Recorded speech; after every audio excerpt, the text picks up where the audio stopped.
Donc voilà, petit tuto réparation de plateau chauffant endommagé. Donc du coup on est sur une contrefaçon de plateau chauffant de MK2.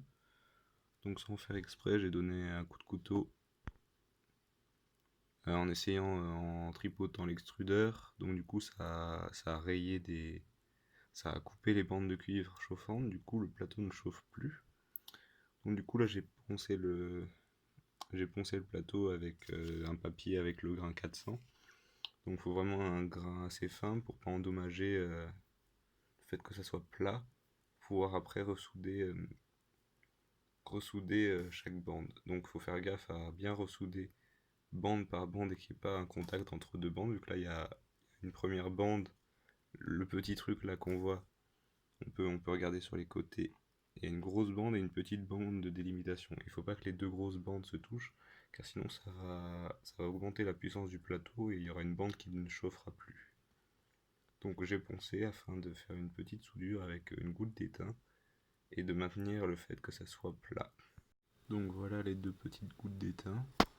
Donc j'ai bien respecté, ça fait le focus, j'ai bien respecté les bandes, la bande de cuivre au milieu n'est pas touchée par l'étain. Donc petite étape intermédiaire avant de poncer les gouttes d'étain pour garder le fait que le plateau soit plat. Mettez du scotch autour de la zone pour éviter de trop creuser vu que l'étain ça se ponce assez mal. C'est un métal assez solide finalement. Donc le gratter avec du grain 400 ça peut sérieusement endommager le plateau. Donc là j'ai déjà bien poncé, donc j'ai retiré le scotch. Le plus gros est retiré, maintenant on va essayer d'égaliser un maximum. Donc la solution pour savoir si c'est bien égalisé c'est de prendre un objet plat.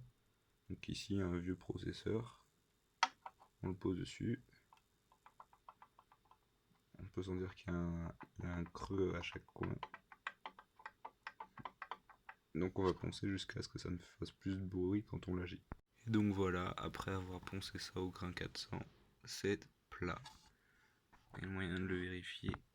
Est-ce que ça va bien montrer? Non, on voit pas.